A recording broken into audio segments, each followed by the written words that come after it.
Hello guys.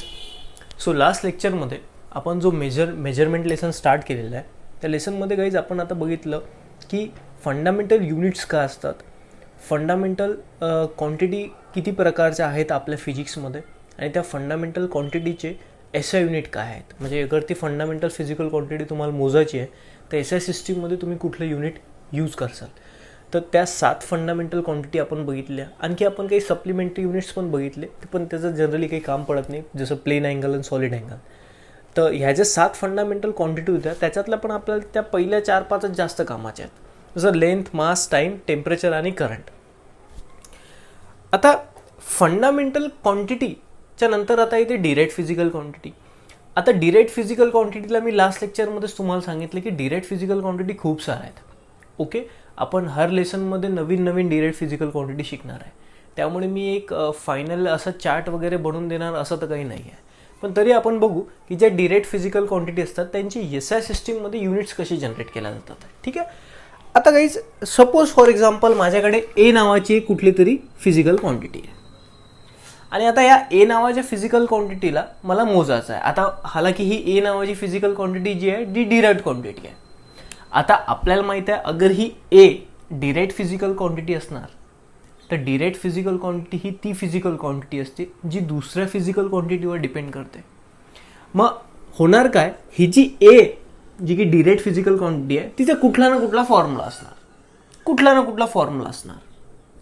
हा, तर A या फिजिकल क्वांटिटीचे जे काही युनिट असते ते टोटली डिपेंड करते बाळांनो त्याच्या फॉर्म्युल्यावर. म्हणजे आपल्याला पाठ करायची बिलकुलच गरज राहणार नाही. बाय चान्स एखाद्या वेळेस तुम्ही अगर विसरले तर तुम्ही कुठल्याही डिरेक्ट फिजिकल क्वांटिटीचा अगर तुम्हाला फॉर्म्युला माहीत असला तर त्या फॉर्म्युल्यावरून तुम्ही युनिट जनरेट करू शकता. आपण 1 बाय 1 आता सगळ्या गोष्टी शिकूयात. जसं सगळ्यात पहिले गाईज मी घेतो एरिया.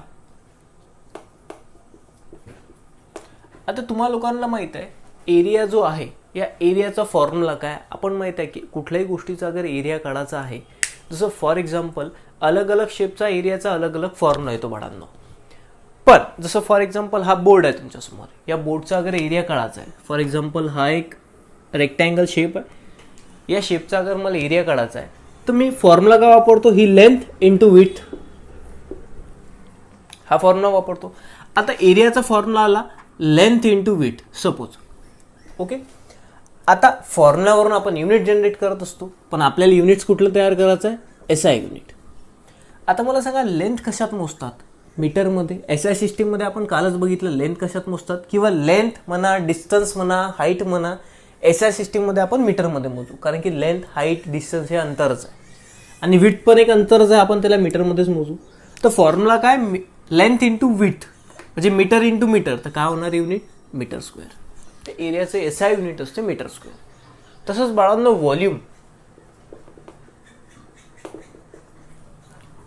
व्हॉल्यूम जनरली आपण 3D ऑब्जेक्टचा काढतो. तर व्हॉल्यूमचा फॉर्म्युला काय, length into width into breath हा फॉर्म्युला जनरली यूज करतो. पण हालाकी शेप बदलला तर त्याचा फॉर्म्युला सुद्धा बदलते. मी व्हॉल्यूमचा जनरल फॉर्म्युला यूज करतोय, length into width into breadth. आता सांगा लेंथचं SI युनिट काय, मीटर, ब्रेथ पण metre, width metre metre metre, तर metre into metre into metre, metre cube. तर गाईज व्हॉल्यूमचं जे SI युनिट आहे ते SI युनिट काय असणार, metre cube. Are you getting. तुम्ही याचा फॉर्म्युला यूज करू शकता, length into width into breadth. पण मी परत सांगतो, सिलेंडरचा अगर तुम्हाला व्हॉल्यूम घ्यायचा मग तुम्ही हा फॉर्म्युला नाही यूज करता. पण कुठल्याही शेपचा व्हॉल्यूम असो, सिलेंडर असो, स्पियर असो किंवा कुठलाही ऑब्जेक्ट असो, त्याचा व्हॉल्यूम जेव्हा तुम्ही मोजसाल तेव्हा त्याचं SI युनिट जे तुम्ही देसाल ते मीटर क्यूबच देसाल. अंडरस्टूड. चला नेक्स्ट क्वांटिटी आपण बघू, जसं एरिया, व्हॉल्यूम, त्याच्यानंतर येते डेन्सिटी. आता तुम्ही मे बी ऐकलं असणार डेन्सिटी, किंवा अगर तुम्ही डेन्सिटी ऐकलं असणार तर डोंट वरी, मी कधी ना कधी पुढे काम पडलं तेव्हा शिकू. आज आपण बघू डेन्सिटीचा फॉर्म्युला काय.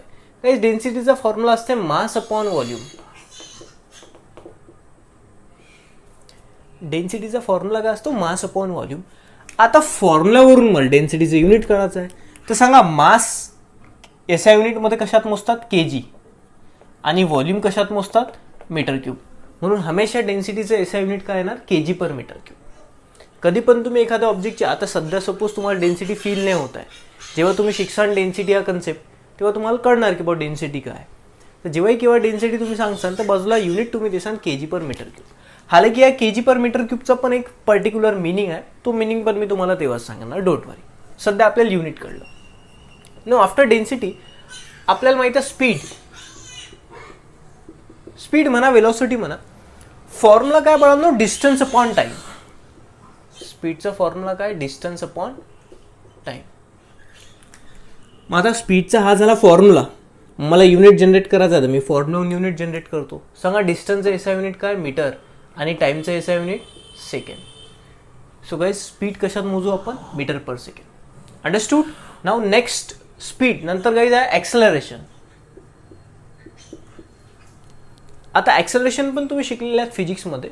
ऍक्सेलरेशनचा फॉर्म्युला काय, चेंज इन वेलोसिटी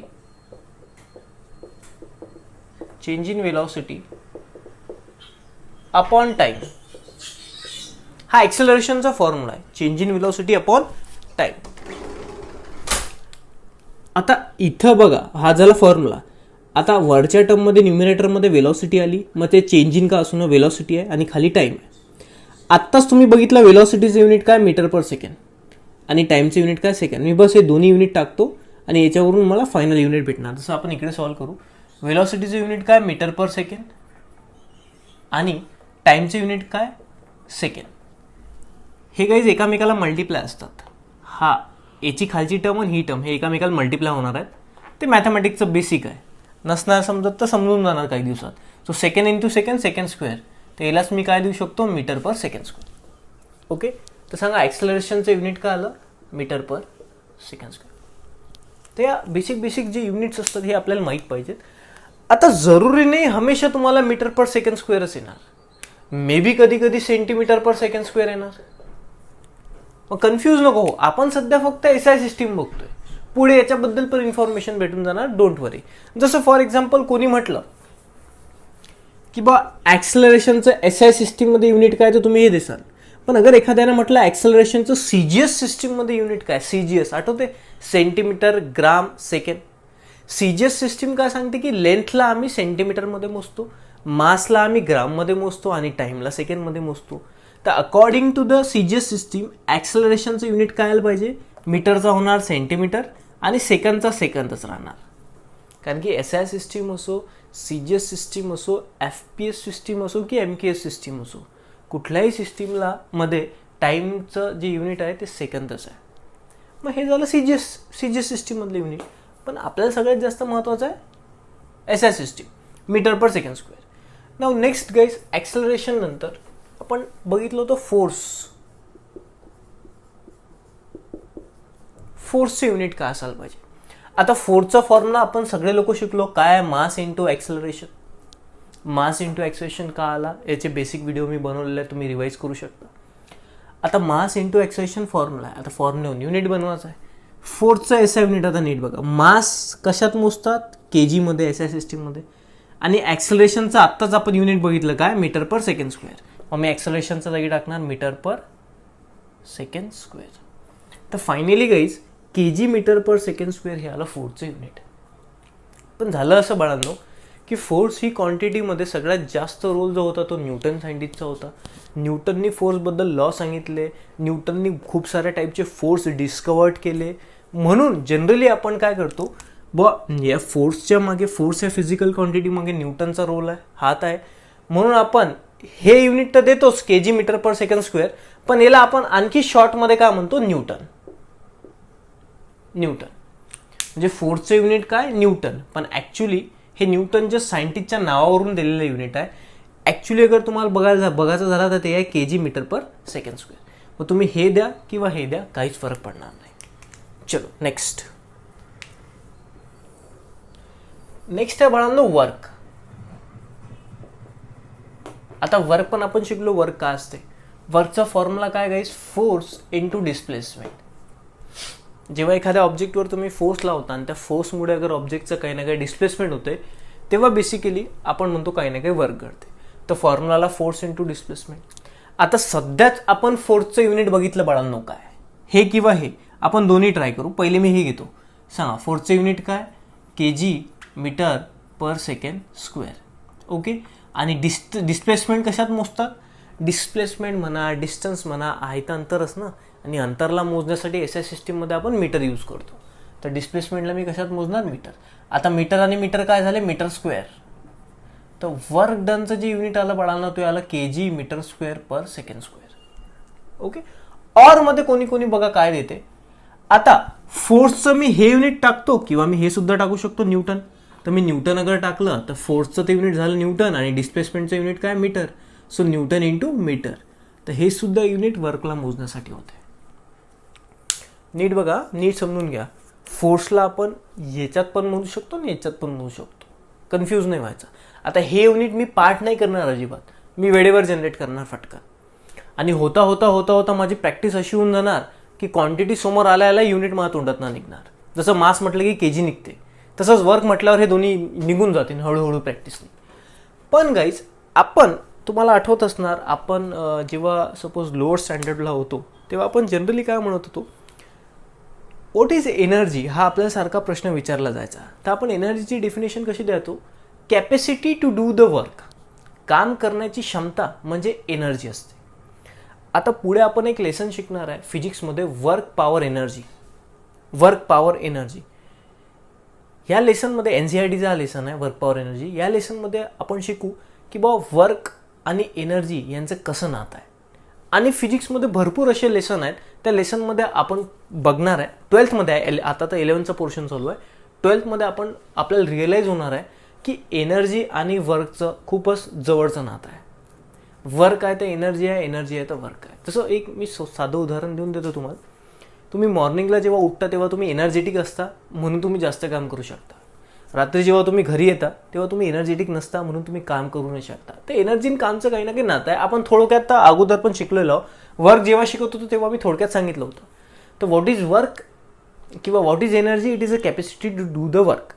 तर वाईज ह्या गोष्टी ज्या आहेत या गोष्टी, जसं फोर्सच्या मागे न्यूटनचा रोल आहे तसंच या फिजिकल क्वांटिटीच्या मागे जूल या सायंटिस्टचा रोल होता.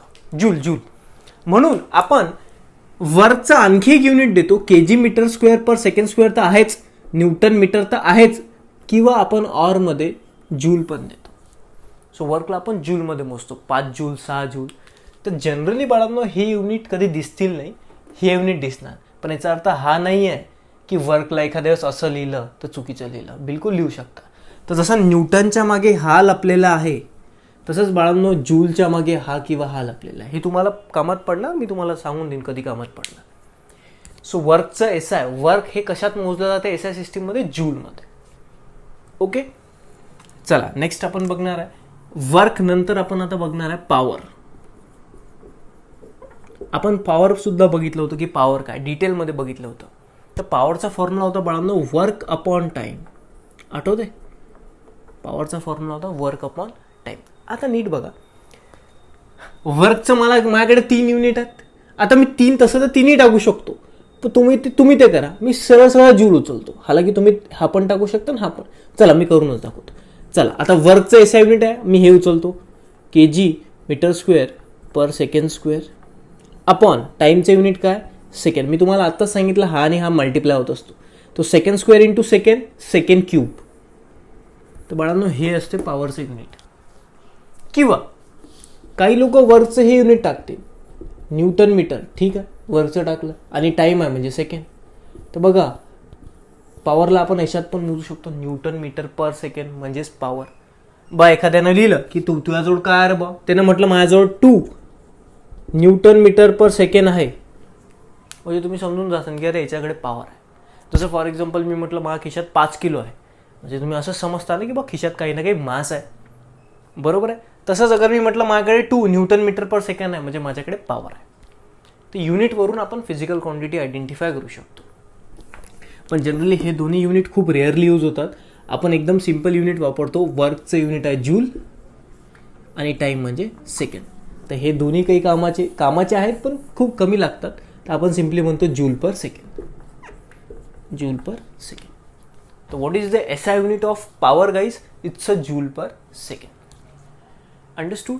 पण बाळांनो जसं याला आपण शॉर्टमध्ये न्यूटन म्हटलं तर आपण हे जनरली पुढे जसे जसे दिवस जातील तसं आपण याचं काम पण नाही ठेवणार. आपण डायरेक्ट न्यूटन शब्द वापरत जाऊ. वर्कचं या दोनचंही काम पडणार नाही, आपल्याला डिरेक्टली जूल माहीत असलं तरी सफिशियंट आहे. वर्कचं युनिट काय, जूल. तसंच पॉवरचं आपल्याला काही दिवसानंतर ते छोटे मोठे युनिट विसरून जाऊ आपण, आपल्याला फक्त हे लक्षात राहणार जूल पर सेकंड. हां, कोणी अगर आपल्याला काढायला लावलं तर आपण काढू शकतो, ते ॲबिलिटी आहे आता आपल्यात. पण पॉवरचं युनिट लक्षात ठेवायचं जूल पर सेकंड, हे कामाचं आहे. पण गाईज जसं तुम्ही न्यूटन हे शॉर्टकट बनवलं, जूल हे शॉर्टकट बनवलं, तसंच पॉवर जे की जूल पर सेकंड आहे यालाच कोणी कोणी वॅट पण म्हणते. तर पॉवर हे जूल पर सेकंडमध्ये मोजतातच, पण आणखी कोणी कोणी जूल पर सेकंडलाच वॅट म्हणते. 3 वॅटचा बल्ब आहे, 50 वॅटची मोटर आहे, 100 वॅटचा लाईट आहे, 200 वॅटचा लाईट आहे, म्हणतो ना आपण 3 वॅटची बॅटरी आहे. तर बाळांनो, जे काही पॉवर असते ते पॉवर कशात मोजलं जाते, वॅटमध्ये. वॅटचंच दुसरं रूप आहे joule per second. Okay, fine. त्याच्यानंतर आता तुम्ही शिक्षण हे कायनेटिक एनर्जी तुम्ही ऐकलंच असणार. कायनेटिक एनर्जीचा फॉर्म्युला असतो बाळांनो, ½ mv². कुठून आला, काय आला, हे डाऊट अगर असतील तर एक तर तुम्ही 9th स्टँडर्डच्या बुक्स वाचा, 9-10 स्टँडर्डच्या, किंवा तुम्ही वेट करा, आपण हे जेव्हा येणार वर्क पॉवर एनर्जीमध्ये तेव्हा शिकू, डोंट वरी. आता युनिट लिहिताना युनिट करायचं. आता युनिटमध्ये आता हा तर नंबर आहे, बरं नंबरला कोणतं युनिट नसते. क्वांटिटी बघा, मास कशात मोजतो, केजी. ओके, तर आता नीट बघा, व्हेलॉसिटीचा स्क्वेअर आहे. मला सांगा व्हेलॉसिटीचं एसआय युनिट काय बघितलं आपण, मीटर पर सेकंड. मग मी लिहून टाकतो मीटर पर सेकंड. आता इथं स्क्वेअर आहे म्हणून मी स्क्वेअर देऊन देतो. आता नीट लक्ष द्या, आपल्याला काम काय पडणार आहे. आता हा स्क्वेअर अख्ख्या ब्रॅकेटचा आहे बाळांनो, बरोबर. आणि ब्रॅकेटमध्ये 2 गोष्टी इन्क्लुडेड आहेत, म्हणजे याचा अर्थ हा स्क्वेअर याला सुद्धा जाणार आणि याला सुद्धा जाणार. तर तुम्ही काय लिहिसाल, KG metre square per second square. KG metre square per second square हेच येणार ना कायनेटिक एनर्जी. पण तुम्ही सर हे कुठेतरी बघितल्यासारखं वाटतं, KG metre square per second square. आता कुठे बघितलं ना, मी तुम्हाला दाखवतो. तुम्ही वर्कचे युनिट काय दिलं, जूल, बरोबर. पण वर्कचं जे आधीचं आणखी एक युनिट जनरेट केलं ना आपण, जूलच्या मागे काय काय काय गोष्टी लपलेल्या आहेत ते आपण बघू. जसं फोर्स इंटू डिस्प्लेसमेंट. फोर्सचं युनिट काय दिलं होतं आपण, न्यूटन, आणि डिस्प्लेसमेंटचं युनिट दिलं होतं मीटर, न्यूटन मीटर. तर जूलच्या मागे हा लपलेला आहे, न्यूटन मीटर. पण काही न्यूटनच्या पण मागे काहीतरी लपलेलं आहे. काय लपलेलं आहे, KG metre per second square. आठवते ना, फोर्स. न्यूटन हे फोर्सचे युनिट आहे, आणि न्यूटनलाच आपण केजी मीटर पर सेकंड पण स्क्वेअर पण म्हणू शकतो. बघा मी दाखवतो. मास म्हणजे KG, acceleration metre per second square. तर आपण फोर्सचं हे युनिट दिलं होतं KG metre per second square, आणि यालाच आपण न्यूटन म्हटलं होतं. तुम्ही न्यूटनच्या जागी हे टाकू शकतो ना, KG metre per second square. आणि हा मीटर तर आहेच, मीटर काय झालं, मीटर स्क्वेअर. म्हणजे मला म्हणायचं आहे की जे तुम्ही जूल युनिट दिलं वर्कचं, तर ते जूल म्हणजे हेच असते. आता बघा, कायनेटिक एनर्जीचं युनिट काय आलं, KG metre square per second square. तर मला माहित आहे याला मी काय म्हणतो, जूल. तर can I say it's a joule.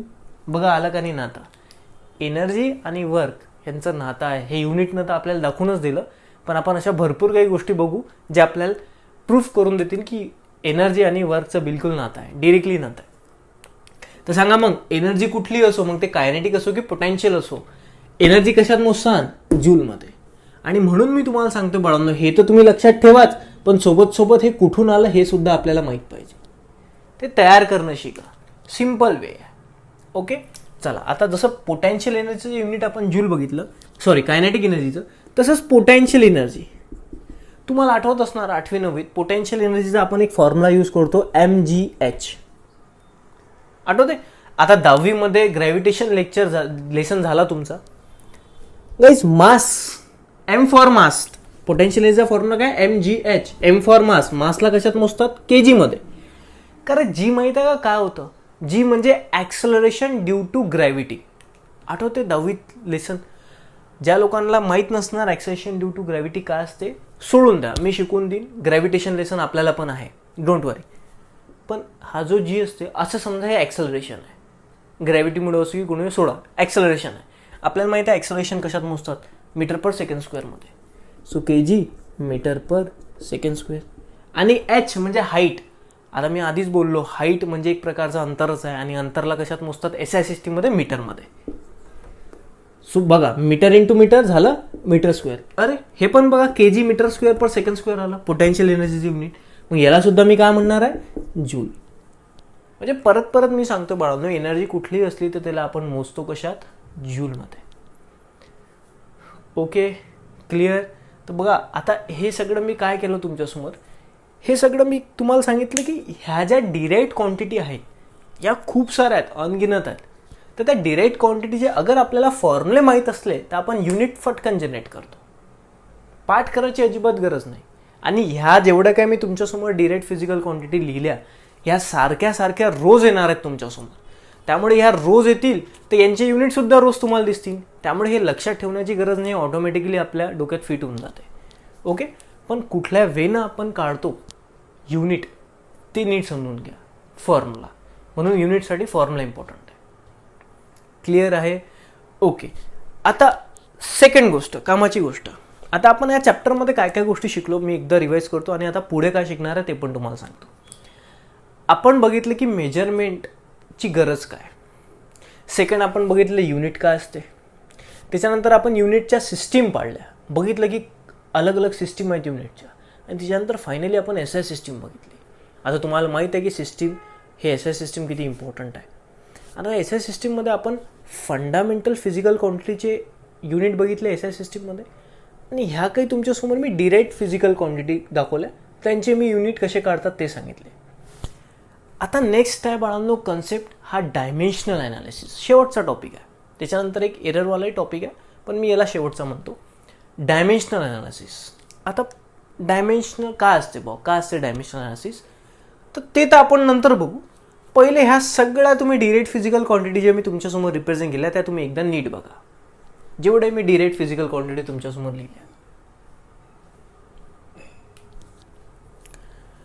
अगर तुम्ही एक गोष्ट ऑब्झर्व केली याच्यात तर तुम्हाला जाणवेल की प्रत्येक डिराइव्ड क्वांटिटीमध्ये किंवा जवळजवळ सगळ्याच डिराइव्ड क्वांटिटीमध्ये 99% डिराइव्ड फिजिकल क्वांटिटीमध्ये एक गोष्ट मी नोटीस केली की त्या फिजिकल क्वांटिटीमध्ये 3 फिजिकल क्वांटिटी पैकी एखादी फिजिकल क्वांटिटी तर असणारच असणार. म्हणजे मी नीट बघा मला काय सांगायचं आहे. Suppose speed. आता स्पीड ही डिराइव्ड फिजिकल क्वांटिटी आहे आणि डिराइव्ड फिजिकल क्वांटिटी ही अशी फिजिकल क्वांटिटी असते जी दुसऱ्या फिजिकल क्वांटिटीवर डिपेंड करते. बरोबर आहे? आणि ह्या सगळ्या डिराइव्ड आहेत आणि यांच्यासाठी ते सेम स्टेटमेंट आहे माझं. आता मला म्हणायचं असं आहे की माझ्याकडे फंडामेंटल फिजिकल क्वांटिटी खूप साऱ्या आहेत, पण मी आता 3 फंडामेंटल फिजिकल क्वांटिटीचे तुम्हाला नाव सांगतो. लेंथ, मास, टाईम. ह्या 3 फंडामेंटल क्वांटिटी. गाईज कुठलीही डिराइव्ड क्वांटिटी तुम्ही उचला त्या डिराइव्ड क्वांटिटीमध्ये या 3 पैकी एक ना एक जण असणारच. कधी कधी 3ही असतील, पण 3 पैकी एक ना एक जण तर असणारच असणार. चला चेक करू. एरियामध्ये मीटर आहे म्हणजे लेंथ आहे. व्हॉल्यूममध्ये मीटर आहे म्हणजे लेंथ आहे. डेन्सिटीमध्ये केजी आणि मीटर आहे म्हणजे मास आणि लेंथ आहे. स्पीडमध्ये मीटर आणि सेकंद आहे म्हणजे लेंथ आहे आणि टाइम आहे. ॲक्सेलरेशनमध्ये मीटर आहे, सेकंद आहे म्हणजे लेंथ आहे आणि टाइम आहे. असं जसं फोर्समध्ये न्यूटन. आता न्यूटनवरून कोण आहे आपल्याला दिसत नाही, पण आपल्याला माहिती आहे न्यूटनचं हे पण युनिट असते. आता न्यूटन म्हणजे फोर्समध्ये बघा कोण कोण आहे. केजी, मीटर, सेकंड म्हणजे लेंथ, मास आणि टाइम. तिन्ही फंडामेंटल क्वांटिटी फोर्समध्ये आहे. म्हणजे फोर्स ही जी क्वांटिटी आहे ना गाईज, डिराइव्ड क्वांटिटी, या डिराइव्ड क्वांटिटीच्या आत 3 फंडामेंटल क्वांटिटी लपलेल्या आहेत. म्हणूनच हा फॉर्म्युला आला. आता फॉर्म्युलाच बघा ना. मास म्हणजे केजी. ॲक्सेलरेशनमध्ये कोण कोण असते? लेंथ ॲज वेल ॲज टाईम. बघा ना, ॲक्सेलरेशनमध्ये लेंथ ॲज वेल ॲज टाईम. मला सांगायचं काय, मला फक्त तुम्हाला एवढं सांगायचं आहे की कुठलीही डिराइव्ड क्वांटिटी अगर तुम्ही उचलली 99% कुठल्याही डिराइव्ड क्वांटिटीमध्ये हे 3 लोक तर तुम्हाला दिसणारच आहेत. लेंथ, मास आणि टाईम. बरोबर आहे? आणि ह्याच्यावरून मग आपला तो नवीन कन्सेप्ट जनरेट झाला डायमेन्शनल ॲनालिसिस. मग तुम्हाला कळणार आता नेक्स्ट लेक्चरमध्ये की आपण डायमेन्शन का शिकतोय. पण एक गोष्ट तुम्हाला मी ऑब्झर्व करायला लावली, ते तुम्ही ऑब्झर्व केली असणार आय थिंक, किंवा हे नोटबुकवर लिहा आणि नीट ऑब्झर्व करा. कुठलीही घ्या. आता पॉवर घ्या. पॉवरमध्ये कोण आहे? Joule per second. आता जूल पर सेकंडमध्ये आपल्याला दिसत नाही, पण ॲक्च्युली पॉवरचे युनिट अगर तुम्ही काढलं तर ते येणार KG metre square plus second cube. हे असं येते. सांगा पॉवरमध्ये कोण कोण आहे? मास पण आहे. केजी म्हणजे मास, लेंथ म्हणजे मीटर म्हणजे लेंथ आणि टाईम म्हणजे सेकंड. म्हणजे पॉवरमध्ये 3 फंडामेंटल क्वांटिटी आहेतच. लेंथ, मास, टाईम. तर लेंथ, मास, टाईम ह्या अशा फंडामेंटल क्वांटिटी आहेत जे ऑलमोस्ट सगळ्याच डिराइव्ड क्वांटिटीमध्ये कुठे ना कुठे इन्व्हॉल्व आहेत. Are you getting? म्हणूनच तर आपण त्यांना फंडामेंटल म्हटलेलं आहे, लेंथ मास टाईम. क्लिअर आहे? तर आता ह्या ऑब्झर्वेशनच्या बेसिसवर आपण एक नवीन कन्सेप्ट जनरेट केलेला आहे, डायमेन्शनल ॲनालिसिस. ओके, आता त्याच्यात ॲनालिसिस करायचं आहे, म्हणजे डोक्याचं काम असणार आहे थोडं बहुत ॲनालिसिस करायचं आहे आपल्याला. तर ते आपण नेक्स्ट लेक्चरमध्ये बघूच. ह्या लेक्चरमध्ये मला फक्त एवढं सांगायचं होतं की डिराइव्हड क्वांटिटीचे युनिट्स कशा असतात SI सिस्टीममध्ये. ठीक आहे, पण हे काही संपलं नाही, आणखी डिराइव्हड क्वांटिटी खूप साऱ्या वाढतील, खूप सारे युनिट आपण बघू. ठीक आहे, तोपर्यंत एवढे सगळे तुम्ही युनिट व्यवस्थित बघा, नीट लिहायचं. कायनेटिक एनर्जी आहे, फॉर्म्युला आणि त्याचं युनिट जूल, असं व्यवस्थित तुमच्या नोटबुकमध्ये चार्ट बनवून टाका तोपर्यंत. Okay, thank you so much.